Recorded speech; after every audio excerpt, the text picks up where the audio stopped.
I do. We do want to get to the public speakers unless there's some I have a questions. question I'd like to ask the doctor. Okay. Go ahead, please.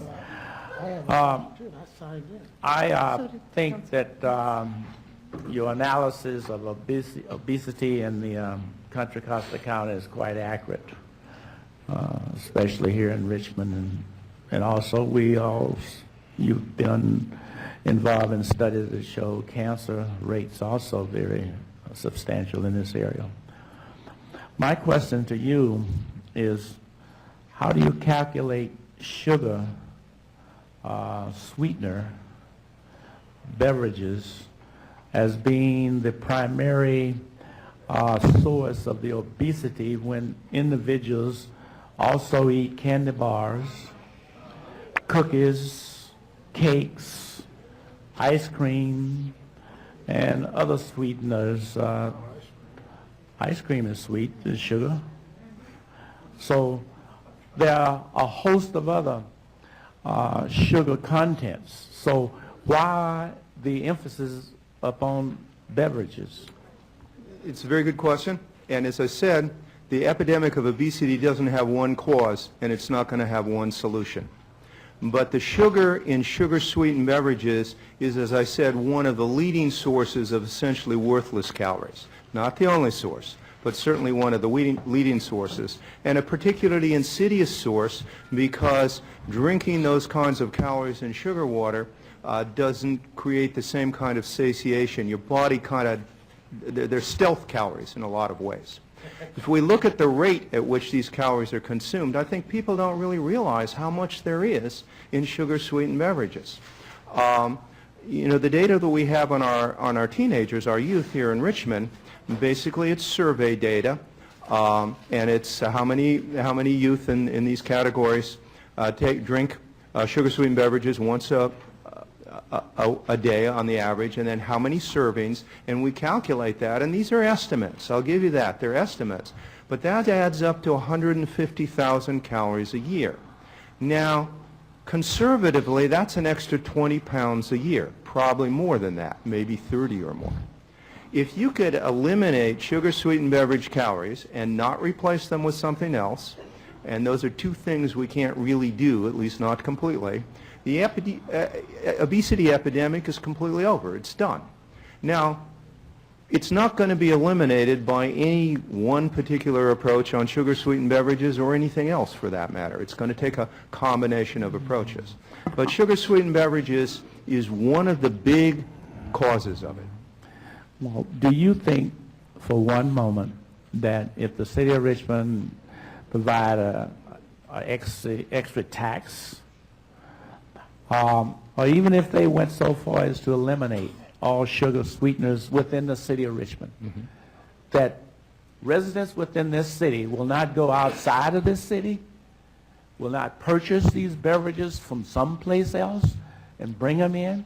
And even if you have an extra tax on it, and we've seen that like cigarettes, they put extra tax on cigarettes, people still buy them and still smoke them. The same thing with alcohol. So how you figure that you're going to eliminate or diminish significantly obesity, and these young people and adults as well are going to all of a sudden stop drinking sodas? I don't think anybody's going to all of a sudden stop drinking sodas because there's a sugar beverage tax in Richmond or any other city. And these policy issues are things that have to be considered by city councils here around the state, and I think the state legislatures. And this is not going to be a panacea that's going to solve the obesity problem. One of the issues, though, in general, we've seen in cigarette taxes, there's a price elasticity, particularly for young people. When the price goes up a little bit, they buy less of it. That has been big for cigarettes. And also, there's also the potential, like we did with cigarette taxes, to use that money for programs that will be directed, a whole host of different kinds of programs that would be directed at obesity. But those are policy issues that I think the policymakers have to consider. So those are not, it's not my area of expertise. Okay, I understand that, Doctor. So in essence, you throw more taxes on the people.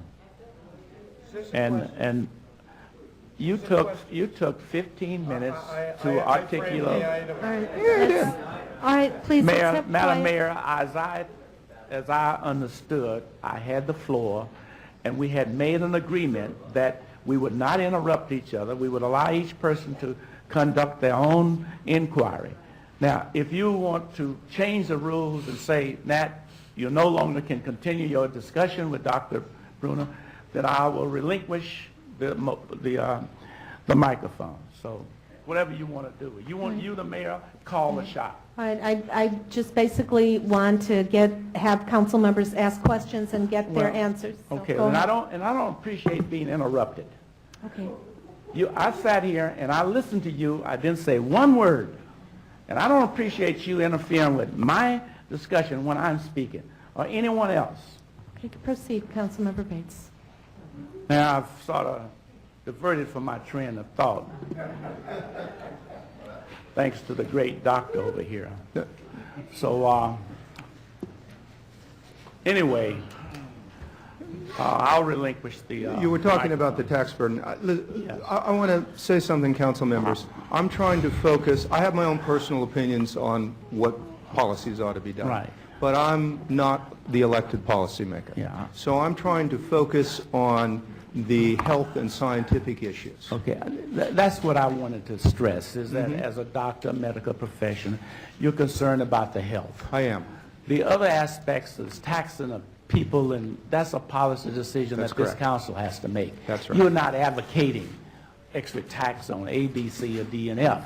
You're just simply indicating, from your perspective, some of the problems in the medical profession. That's what I'm trying to do And at I this point. appreciate your professional opinion. And I've always respected you continuously, as you've been with the Country Costa County for several years. So thank you very much for your comments. Okay, Councilmember Bouzet. Thank you very much, Madam Mayor. Dr. Bruner, as you know, you and I have talked many, many years. The question I want to ask you is, if you had a bottle of Coke and a bottle of rice, does rice turn into sugar after you eat rice? Rice gets digested. It's a carbohydrate. The carbohydrates are broken down. Ultimately, the carbohydrate parts are absorbed into the blood and metabolized as sugar, predominantly glucose. But there's other things in rice. There's fiber in particular. There's proteins and other kinds of nutrients in rice. So eating rice does a couple of things. The carbohydrates go more slowly into your system, so you don't get kind of a carbohydrate rush and down. And you get bulk and other nutrients, which gives you the physiological reaction of satiation. So if you eat rice, an equivalent number of calories of rice, it's not all sugar, it's not all metabolized into sugar, and you feel full. You feel like you've eaten a meal. You drink a big gulp, you don't feel like you've eaten a meal. You may feel like you have to go to the bathroom, but it's a different feeling. Okay, my question, though, is there the same amount with the two instances? In other words, the 20-ounce Coke and a 20-ounce of rice? Well, 20 ounces of Coke is mostly water, so there's Okay. a certain number of grams of sugar in that, and then you'd have to compare that to the same number of grams of rice. Okay. But the rice they're really different kinds of food. Okay. I mean, if we just ate sugar, we'd not live very long. Okay.